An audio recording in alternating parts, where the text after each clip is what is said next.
So Donald Trump. Yeah, we're gonna be the people to talk about Donald Trump. It's what everybody is doing right now. We can't seem to stop talking about Donald Trump. Apparently, I was so looking forward to it when he didn't become president again. I was like, oh my God, is it possible that we will not have to hear Donald Trump's voice or see his face in the news every single day? It turns out that hope was perhaps a little mistaken. Granted, it's a lot better, I think, but Yeah. Now we have two presidents' face in the news every day instead of just one. yeah, Kind of balances things out a little bit. So we decided to look at this chart and the transits of the moment because we had such a good time talking about someone who annoyed us last week. Love our Marses. We decided that we were going to look at the thing that's on the top of the headlines this week, which is Mar-a-Lago being raided by the FBI. And so we pulled up Donald Trump's chart and we pulled up the transits of the moment to see what's going on. And we found some very interesting things. So if you want to follow along with your chart software, his birth data is the 14th of June, 1946, 11:54 a.m., Queens, New York. So what do you think of this mess? Well, where do we start? I mean, I know I've talked about Donald Trump's chart before. Probably heard people talk about his chart, and I'm sure we'll end up talking about just what his chart signifies. But I'm immediately looking at transit-wise how you do have Mars in Taurus exactly on his midheaven right now. Yep. That was the first thing I saw too. Yeah, and it's just separating from the conjunction with the North Node in Uranus in Taurus in his 10th. I haven't really put together what it means exactly, but it's a repeat of a conjunction that he has natally, Uranus North Node, conjunct his Sun in the 11th house. So different sign, but like kind of a repeat of a theme in his birth chart. And yeah, I wouldn't be surprised to see some events around that. But just thinking about how Mars is right on his ascendant. Midheaven. Well, it's natally right on his ascendant. Oh, natally, then, I mean, yeah. Yeah, and now Mars is like on another angle. Like, Mars is obviously an important planet for Donald Trump in his life and character. And yeah, this is interesting because I've been kind of surprised by Mars and Taurus lately.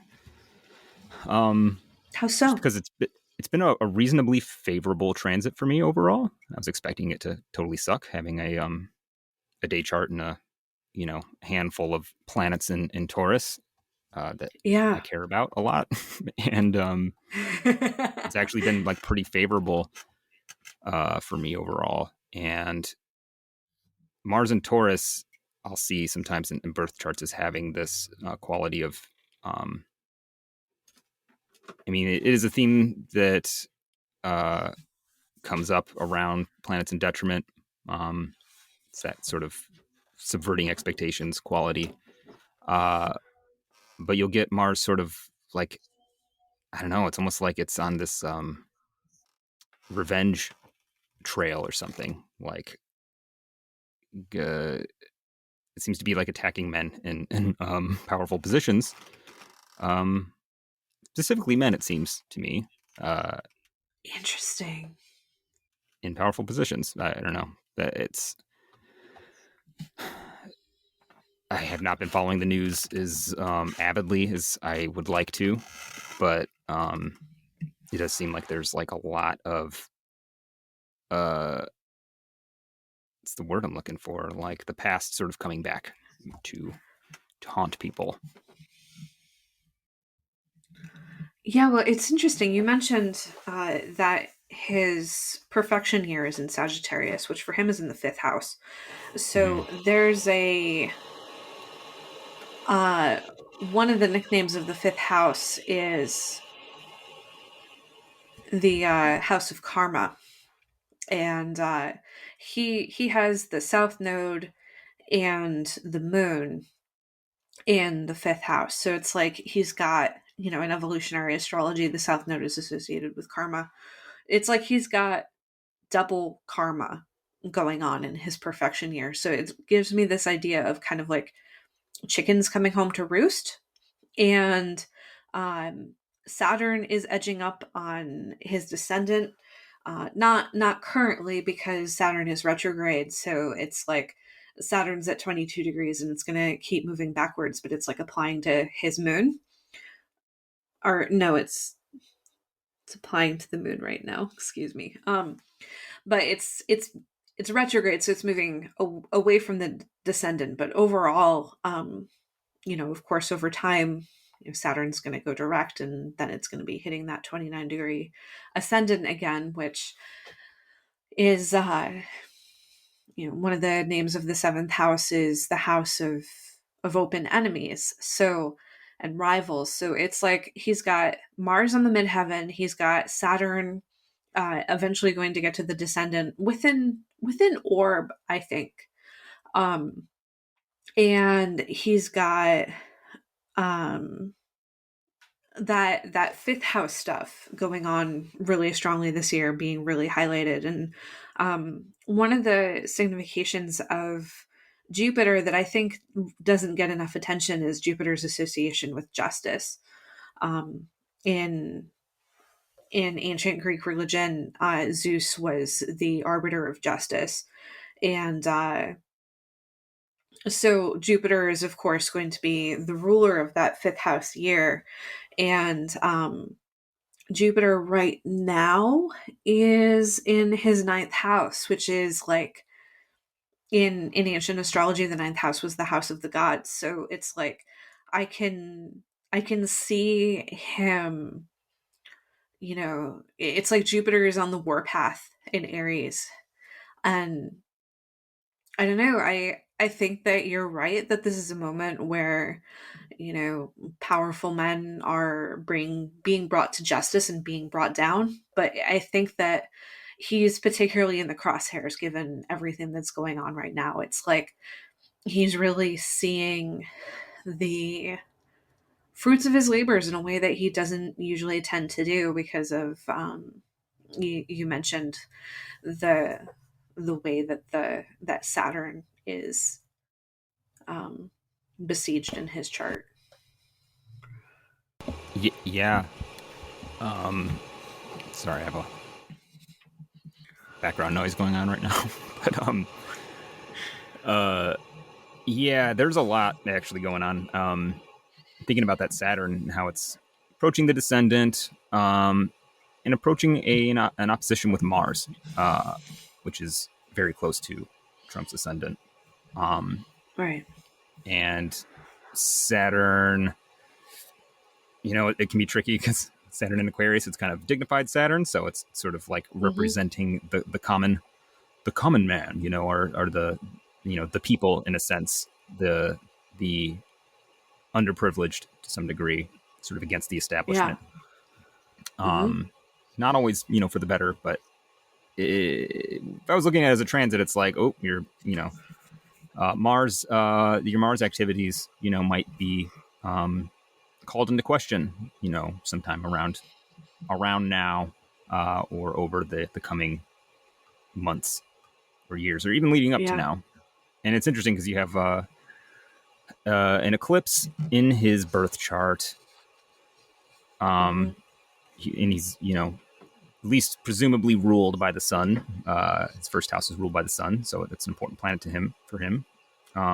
He has the sun on the north node, moon right on the south node, and that would look like if it was during the nighttime, if you were able to like see the moon, you would see like a blood moon, which sounds ominous and sometimes describes rather ominous things in charts and in transit. But looking at his solar return, he actually has a full moon on his ascendant. in Sag. And it's really pretty close to his natal full moon. And there's something about that. I don't know, these, like, he might be kind of tied to these full moon cycles right now, or just in general. Yeah. But the moon also, is a Leo rising, like it rules the 12th house. So it has all the moon jobs and all that, but it kind of has the 12th house job. And Donald Trump has a rather complex 12th house. He's Venus, he really does. Mercury, and Saturn all in Cancer in the 12th. And he has Saturn in this position that call, technically speaking, it's a benefic enclosure. So it's Venus. I knew I was blanking on the word for that. Yeah. Yeah. And it's not as like awesome maybe all the time as you might expect if you were like reading a lot of traditional literature, but it does seem to protect people when they have one of these to some degree. And it, to me, it seems to describe Saturn in Cancer. No offense to anybody with Saturn in Cancer, plays out in lots of different ways. But there's something to me about Donald Trump that has just always kind of seemed like this big, nasty baby that has been enabled and supported his whole life. And it's like he just kind of what he does is he just kind of whines all the time about this and that. And I don't know. I don't want to get into like it's not very professional to just say Donald Trump's a big, nasty baby, but may not be an inaccurate assessment. But suffice to say that Saturn in the 12th, while it has some sort of accidental dignity in the 12th by some systems, I don't know. It's all sort of pointing towards stuff that will maybe drag him down at some point, possibly get him into trouble periodically. And you have this kind of Saturn confrontation happening, like right on his ascendant. You have Mars square Saturn in the sky. Mars is on his midheaven. There's just a lot of stuff that is sort of mirroring his chart. In a weird way. And I've been talking for a long time. I have like 5 more things to say, but I'm going to give you a chance to speak. Well, I want to, if you love Trump, honestly, obviously you're not going to agree with me. And if you love Trump, you probably have the instinct to not listen to this episode, and unless you're a person who likes to get mad, because I think exist, we've both been pretty clear about how we feel about things. But I think that, like, assuming you're not a MAGA person, I think that there is this instinct that people tend to have around Trump that, like, it's fair to hold him responsible for the way that he behaves. And, like, part of that is just, he's a guy with an incredible amount of power. We won't know until they release his tax returns if he is as financially powerful as he says he is, but he was the president of the United States for 4 years. Like, that puts him in an incredible position of power, even if he was being corralled by his bureaucrats, thank goodness. And so, if we've watched our Spider-Man, with great power comes great responsibility. And so just by virtue of who he is, it's difficult to punch down when you're talking about Donald Trump. But at the same time, I think that there's that instinct is coming from something astrological as well. It's not just, this is a former president who should be held to a very high standard of behavior. There are astrological things too. He has the moon on the south node. And in evolutionary astrology, the south node is things that you're moving away from. Evolutionary astrologers have the tendency to paint things that are conjunct the south node in a bad light.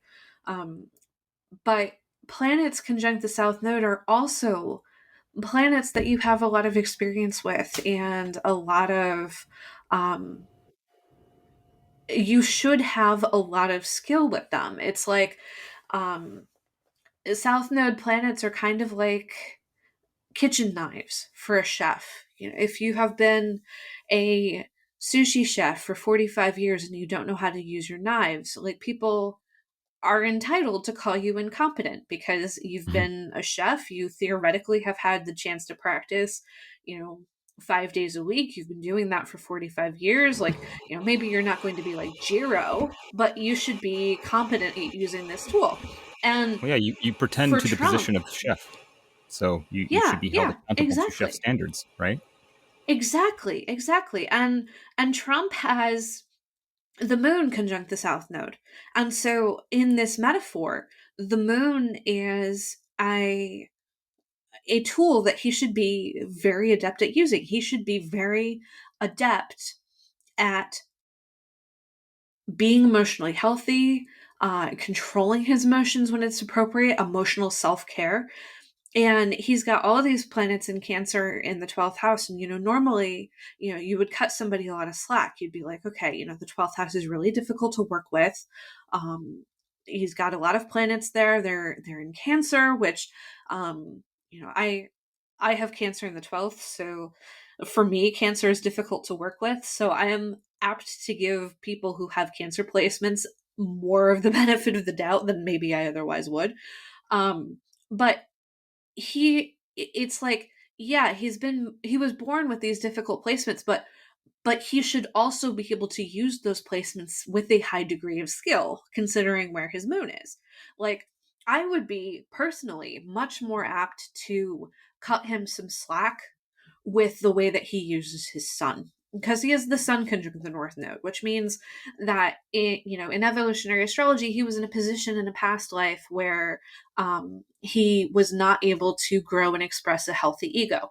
And so when I look at the sun conjunct the north node in a chart, granted I'm biased because I have the sun conjunct the north node in my chart as well, I'm inclined to say, when somebody shows ego problems, when they're either over egotistical or they have trouble showing up in the world, I'm like, yeah, this is a new tool for them. And so, people tend to beat up on Donald Trump for being overly egotistical, and I'm like, he's not really used to using this tool. We should cut him some slack. But the moon, I cut him zero slack for the moon, because it's like, he came into this world with gifts and he has thrown them away and decided not to use them. And it's almost like you can see him coming into this world and being like, but they made it too hard, because he got like a level 5 chart when theoretically he should be like at level 50 in using these skills. It's just like, I think that he deserves to be held accountable for how he emotionally manipulates people and his lack of emotional regulation. Yeah, I mean, I guess I in this context would look at the moon on the south node specifically, even just with it being eclipsed. Is it? I mean, usually eclipses, they tend to indicate hidden things, Right. and the sort of obfuscation of the light of what is visible. And the sun and Mm-hmm. moon describe authority figures in different ways, but they're the lights of the sky. They're the luminaries. They are the source of power for all the planets in astrology. So they're important. But when you see one getting blocked out, you can get a lot of different themes. Not all of them bad, but some of them not so great. In fact, I did a series of episodes, podcast that will one day return, but is on hiatus, called Killer Cosmos, and featuring covered 2 serial killers, and both of them had South Node conjunction, Moon and Sun conjunct the South Node, so being eclipsed. A different version of that eclipse. Oh, wow. And actually, humorously enough, Tristan and I on Astrology Hotline did a Halloween episode, and we rectified kind of spooky character charts, and I did Jason Voorhees' chart, and actually he shares a birth date with Donald Trump, apparently. Which is really is kind of a funny thing. But where was I going with this? Yeah, I don't know. I guess I would be a little skeptical about the way Donald Trump might treat moon matters. Maybe women or feelings or emotions, manipulation for sure, like using it as kind of a tool, harnessing it in a way that is maybe bent towards transgressing an established structure of some kind. And that's maybe one of the general themes. And it's like, whoa, you get kind of a literal one here is you do have somebody who tried to at least allegedly, but come on, people, overthrow the government. That's what eclipses are about. And maybe we should be grateful that he has all this stuff in the 12th, maybe, is that could be dragging it down a little bit. But Mars in the ascendant, like there's just so much in his chart that's not making a great case for a person who is very self-regulating. Yeah. And maybe that inability to self-regulate and lack of responsibility. The description maybe is also like that might be supported for a time being. But probably not forever, and especially when you get the fixed stars involved. You have Regulus. His ascendant is actually exactly conjunct Regulus. Almost to the minute. It's within a degree for sure. Regulus is one of the 4 royal stars, and maybe the most royal of all of them. And it tends to promise a certain amount of status and authority and power. But there's sort of written into the story around Regulus and a lot of the other fixed stars is this sort of story around shooting yourself in the foot in some way or bringing yourself down. And it's like a sort of adding to a theme in his chart that already kind of has this sort of story of getting yourself into trouble. But I don't know. And this is where I almost like, I don't want to look sometimes because I'm like, do I dare hope that justice will be served? Do I dare hope that this human will be called out for who he actually is and what he's actually done, and the chaos and disruption that he has caused, the damage that he's done to institutions? It's hard to look at sometimes how long it's gone on, how long he's continued to get away with it, and that's why I almost can't read too much into the news and him getting raided and stuff right now. I'm like, well, we've seen him look like he was about to get taken down before, but is he? Right. He has it's almost like a untouchable quality somehow. Somehow he ends up just, he's probably actually broke, but somehow he still gets to live the life of a fabulously rich person. But one thing I wanted to mention that I find really interesting, because it's something I've been studying for a while and trying to get a cleaner handle on, is the fixed star Algol, which is on Donald Trump's MC. And Mars is actually making a conjunction to it right about nowish, and you get a theme around Algol, which this part of it I'm like, it's considered one of the most unfortunate fixed stars in astrology. Not a great reputation. It's associated with Medusa and like decapitation, death, and violence. And those themes do come up when Algol's involved in the birth chart. Not always, but you also, like astrological magicians will use Algol to make talismans of like protection. Or more dark magicians will use it to get revenge on others, to get revenge on people who have transgressed them. And you do get a theme around just the story of Medusa, who was a high priestess who was, I believe it was Neptune, the god Neptune. I can't remember which one, but he basically he raped her, and said that, God, I can't remember the whole story, but I think it was his wife that basically blamed her for it, and then Athena, Pallas Athena, and there's sort of different versions of the story. One where she basically is like, you slut, like, you're going to be a Gorgon now. Another version where, like, wow, I'm sorry, Medusa, like, these dudes are awful. I'm going to make you a Gorgon now so you can protect yourself. You get sort of two versions of the story. Which one? I don't know. But you kind of get both symbolism playing out. But you get a theme around, it's not always specifically women, but just generally people who have been oppressed or harmed in some way, kind of getting revenge, sort of turning the destruction back against the persecutor, which is in the Medusa myth. You get, what's his name? The hero. Terrible with names. The guy that kills Medusa. He does so because he turns a mirror on Medusa, and it's her vision that turns people to stone. So basically turns the mirror on her and Perseus gets her with her own gets her with her own eye rays and then cuts her head off.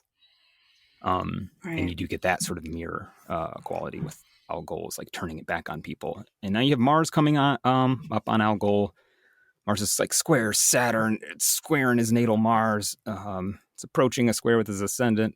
And you got the Regulus thing with the undoing and the power and then falling from power.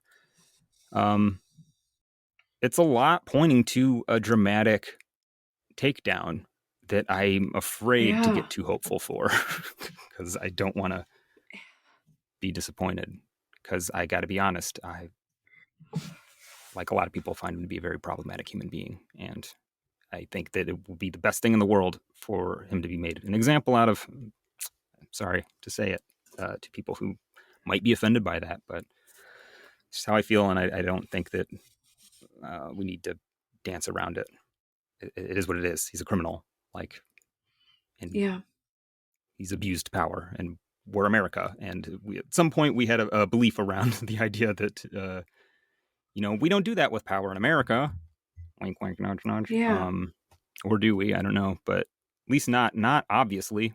We do it in a way that we at least have some plausible deniability around it. But when you do it flagrantly, that doesn't look so good. Yeah. I mean, it's a very important part of the American narrative, whether it plays out in fact or not, that we have very clear separation of powers in the federal level for a reason. And one of the things that's coming out in I want to call it a trial, but I guess it's just some kind of inquest and in Congress, is that it looks pretty clear that separation of powers broke down. And that, to me, even more than starting an insurrection, and I realize how extreme this sounds, that breakdown of the separation of powers is more of a direct threat to the United States than directly starting a coup. Because a coup, one, didn't succeed, and two, is only a threat to the power of the moment.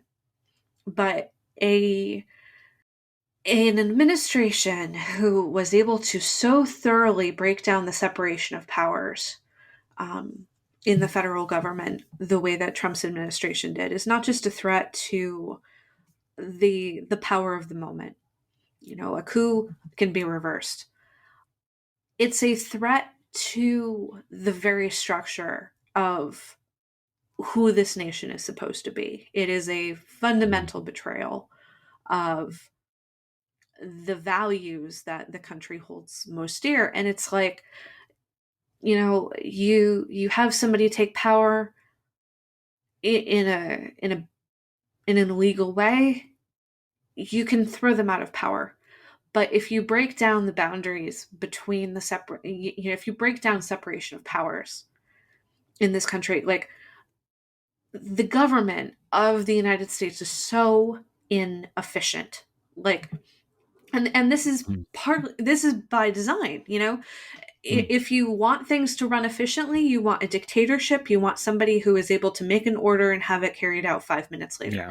And that's not what democracy is. That's not how democracy works. Democracy is incredibly slow so that it is able to preserve the power of the people. And we've been watching that power be eroded in a systematic way with the way that voting districts are being drawn, and gerrymandering is, courts are ruling that a district Donald is Trump, but yeah. Oh yeah, go absolutely.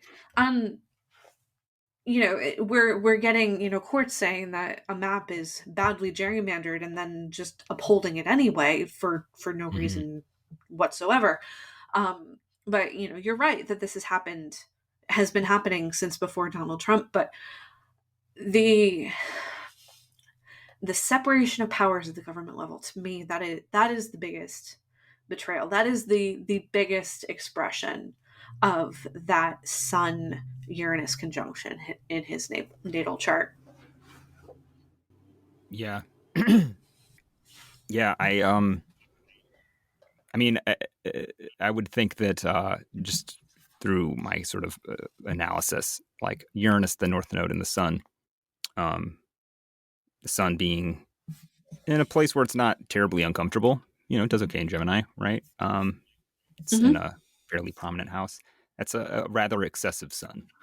There's a lot. Yeah. And there's not really anything other than having the ruler in the 12th, which I don't know if so much drags down the energy, but drags down maybe the outcome, depending on it. It can get tricky with that. But the main thing I'm thinking about is just how excessive the ego is with Donald Trump. Right. And then you get the double significator with the Mars on the ascendant, which is a different kind of excessive heat and dryness. But both of which is just a very inflamed kind of ego that wants to swallow. It's like all consuming and hungry. With the North Node is like it's never enough. Like there's no satisfaction with the North Node. It's just kind of more expansion, taking more in, but not really having the stomach to digest or hold it. So it's a lot. It's a lot going on in terms of sort of political metaphors, and I almost want to like digress a little bit on what I was saying before about like I think I was trying to make a point about the U.S. we're not saints here politically. We have a long history of oppression and doing not so nice things and not being super democratic in lots of different ways. But we at least have like some sort of semblance of like a principle, and like I think you pointed it out well, is that sort of transition of power that we sort of honor, and we have certain traditions that we honor. And Donald Trump will do the thing where it's very transparent and obvious what he's doing, but he's able to do it in such a way where he does sort of create this cloud of plausible deniability, like, oh, not me, well, I said this, I didn't do this, I didn't tell them to attack the Capitol, which is with the eclipses and like the sort of hidden quality, which is honestly how you take down a system, is you don't attack a system directly, you undermine it, you plant ideas and people, and you erode the structure of it from beneath and watch it crumble. And I don't think that, in all fairness, like, do I think he's a damaging, corrosive figure? Absolutely. But I mean, he's almost more of a symptom of a longer term process and problem that has been pervasive in this country for a long time. So, it's almost like regardless of what happens with him, though I think it's important, we still have work to do. I think sometimes we like to like project things onto a figure and say, oh, they're the reason for this, and if we just get rid of this person and the right thing happens to them, then we're saved. But that's never the case. Right. Absolutely. I mean, the United States is going through a Pluto return right now on top of all of this. Yeah, it's and opposing so his Saturn and Venus too. Yeah, yeah. As you were talking, I was like thinking about those Pluto chickens coming home to roost. Mm-hmm. And it's interesting having that opposite his 12th house planets, because it's like, you pointed out, and I think it's such a great point, that having the ruler of his sun be in the 12th house, especially I think with it being an aversion, means that the outcome for him doesn't look especially good. And so the question that I always ask is, why? What does this mean? And it's like, I can see this story here of, he had this tool, this moon that he was supposed to be really good at using. He has these planets in Cancer in the 12th house. And what is going to be his undoing? His mouth, the way that he treats other people. With Venus there, and especially with the moon's involvement, it's kind of like a double confirmation, is the way that he treated women going to be part of his self-undoing? I hope so. But regardless of the gender, Venus's relationships and his relationships are going to be part of his self-undoing. And then Saturn there, lack of personal responsibility, lack of emotional control and regulation. And Saturn also rules, the structures of society, and like his relationship with the structures of society, which is super dysfunctional. It looks like that's going to be part of his undoing as well. And I mean, well, the thing maybe with Regulus too is it's almost like you're in charge of your own undoing, is kind of the story with Regulus often. I do want to just mention something real quick that I just noticed, mainly because, not that it's super relevant, but I mean, that might be relevant, but mainly because I'm just trying to figure out what I've talked about in Tisha a little bit before. We talked about it on a previous episode, specifically with Cancer and Gemini. And I just noticed that he has the sun at 22 degrees Gemini and Mercury at 8 degrees of Cancer, which means that they are in an antitial relationship, almost exactly by degree, because they're both 8 degrees away from that cardinal cusp of Cancer. And this would be a case where Mercury ruling the sun,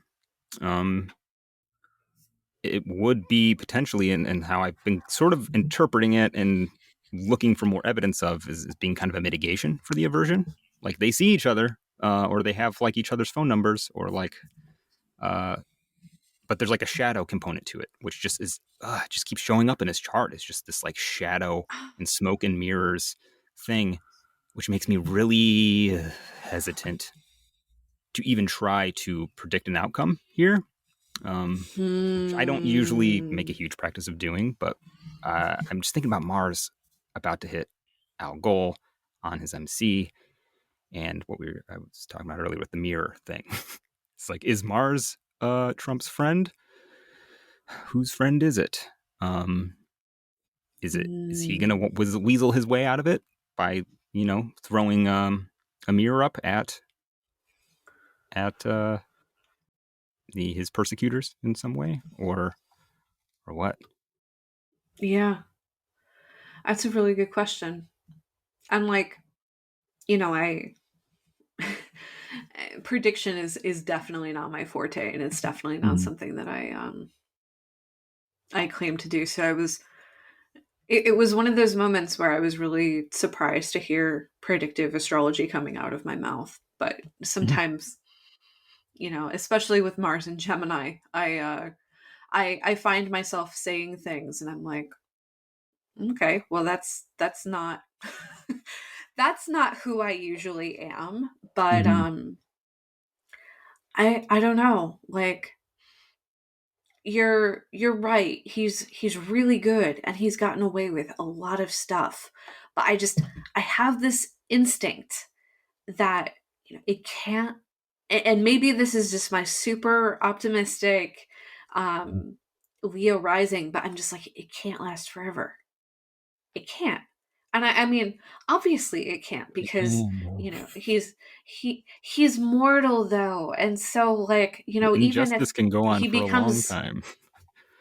But go yeah, ahead. I I'm sorry. know, but he can't carry on in injustice after he's dead. And, like, you know, this is not any kind of Mm. threat to the former president, but it's like, you know, he's in his 70s now. Like, eventually he's going to die of old age and he's not going to be able to pull this crap anymore. And it Mm-hmm. just it's difficult for me to believe that once his ego is no longer able to actively work on his own behalf, that those 12th house planets are not going to be, you know, it's hard for me to believe that they're going to continue to be prevented from keeping their promises, so to speak. Like, Yeah. Yeah. he might not care Here, about his legacy, but he's going to get one regardless. I mean, he does. He cares a lot about what people think about him. Um, I don't know about legacy or I mean, yeah, I think that's, I don't know. Here's the thing with Donald Trump, though, maybe that I think, and maybe ties into the chart, right? With I don't know, eclipses have a way of making things sort of there's something sort of superficial, kind of about what they do because the eclipse Mm, passes, you know, and then it's like, oh, sun, mm-hmm, moon are still there. But with him, it's like and like I said earlier, it's like I don't think that Donald Trump is the root of the problem. Like he's a symptom, or somebody who mm-hmm, just tapped into something that's happening. He realized like, oh, if I be the asshole version of myself that I am, there's suddenly people that just are love that, you know, and mm-hmm, he'll work it. You know, he's a showman, and he likes to be praised, and he likes to, you know, um, mm-hmm. be the person that he is. No need to dive into it, but it's a. My point is that after he's say you wipe him off the slate, you still have the people um, that he empowered, the people that fell in love with him, the people that felt like when they saw him, they saw themselves being represented, they saw themselves uh, being empowered, and it's sort of like unleashing um, the sort of dark underbelly of America that maybe us in polite suburban liberal society wanted to think was gone. But it was never gone. It was always there, uh, sort of like fermenting under the surface. And I don't know. I don't think that just goes away with him. I think that that's something that is present and does need to be maybe addressed out in the open. I'm hoping it doesn't need to be addressed in the form of a civil war or something. Mm, But unfortunately, it's like kind of the story of America. The I'm getting into a dark territory here. You just think about the Civil War and the first American the American Civil War. It was this sort of stuff, this problem in America that we tried to sweep under the rug for a long time. Um, right. and it's sort of like trying to make itself known, trying to be forced towards a resolution of some kind, um, until it just sort of the bubble sort of bursts. And I dearly hope that that is not the case for us. It is interesting, though, that, you know, we have this thing with Uranus and Gemini in the United States. Uh, Right. and he does have the Sun and the North Node conjunct Uranus and Gemini. So maybe to clarify, World War II, when Uranus was in Gemini, the U.S. goes to war. Civil War occurred with Uranus in Gemini. And I think that the U.S. has Uranus and Gemini in the Sibley chart. So it's what a lot of people are thinking, like, oh boy, are we, what's going to happen when it goes into Gemini again?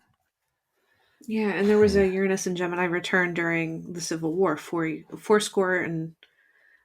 years ago. Yeah, Abraham Lincoln said in the Gettysburg Address. Yeah.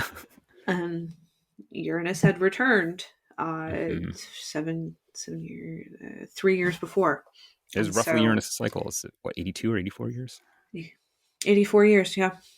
So, yeah, I think that's a really, really great point that you're raising. Like he was born during the last Uranus return, and we're coming up on another Uranus return, and we're going through the Pluto return right now, and this is the first Pluto return, and that we're coming up on the third Uranus return. So, it's almost like, during the Uranus returns, we've had, things dug up in a way.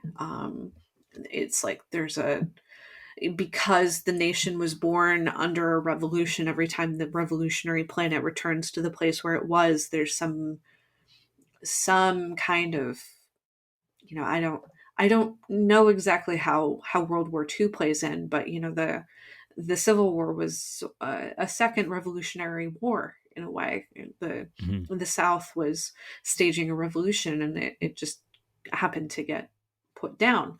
But I think that this returns, to the Pluto return in a way. I mean, Pluto is the Lord of buried treasure, and it just so happens that the buried treasure that Pluto is digging up this time is like, fermented shark liver that we buried on the beach 248 years ago.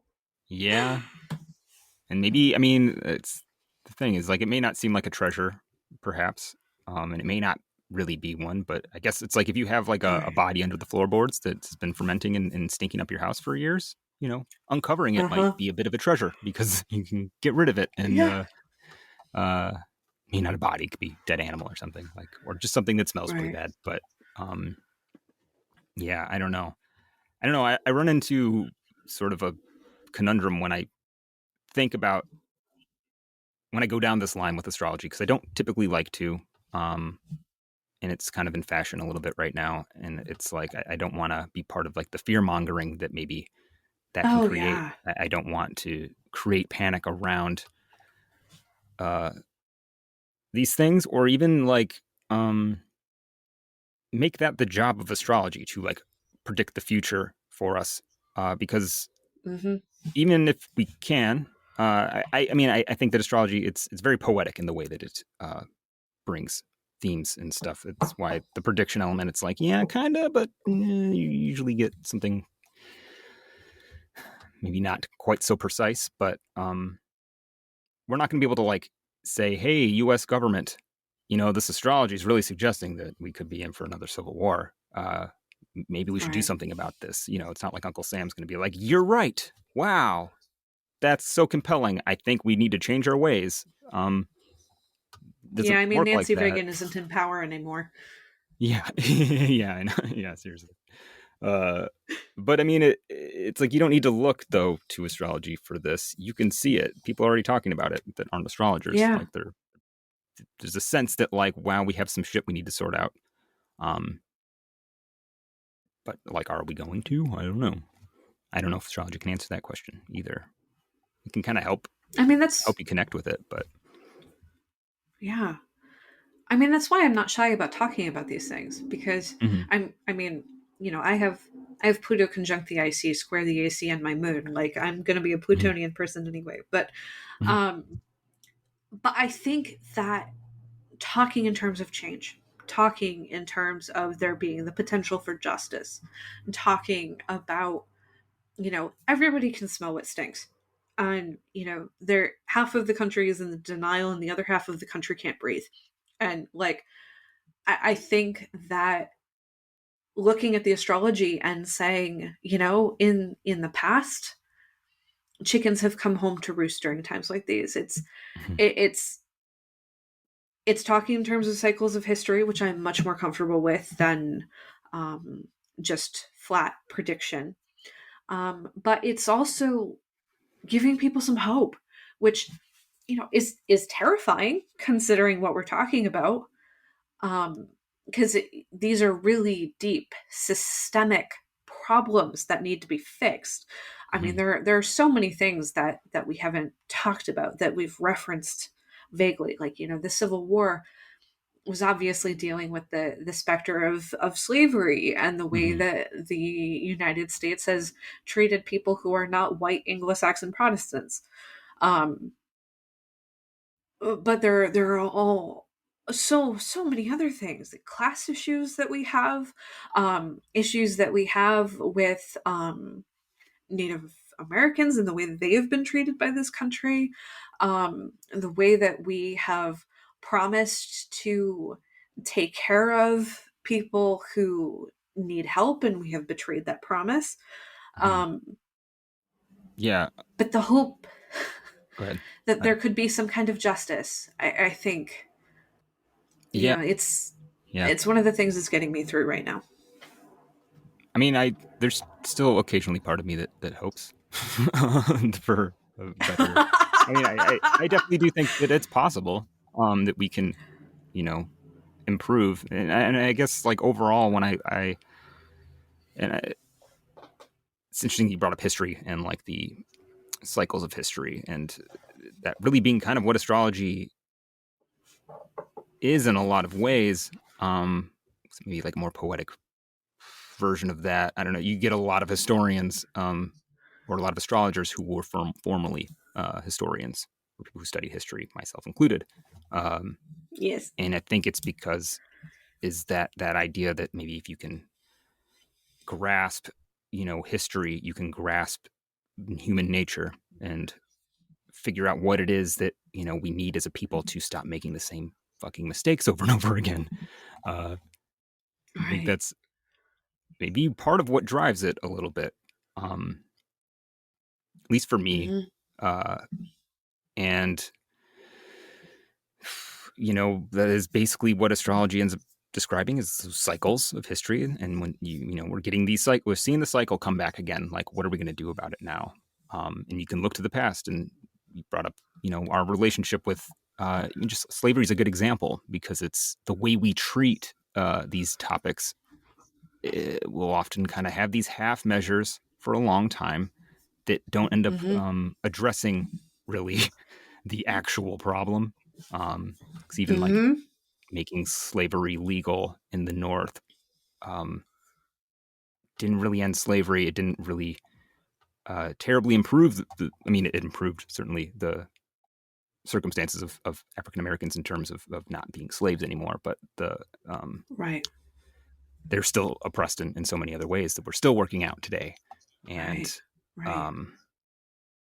yeah, and I guess it's the double edged sword that we're always dealing with democracy. Is, a dictatorship, like you said before, is very efficient. We can make things happen very quickly. It's just, whose things are you making happen? Who do those things serve? And we have this sort of slow, cumbersome democracy for a reason, so that, the decisions about where to turn the ship are a symptom of, something that is at least approaching or trying to be derived from a idea of consensus.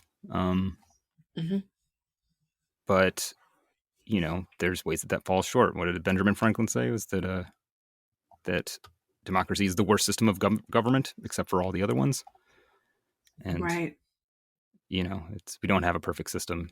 And I remember being in a international relations class, we were talking about theory, and I remember being really shocked when we were talking about democracy and systems of government, and how one kid, this is several years ago, just I don't know where it was, where sort of related, like, I did, dictatorship sounds okay to me, and then like a couple of other dudes were like, yeah, like it's like there's a cynicism that's developed around democracy that I think maybe Donald Trump has tapped into.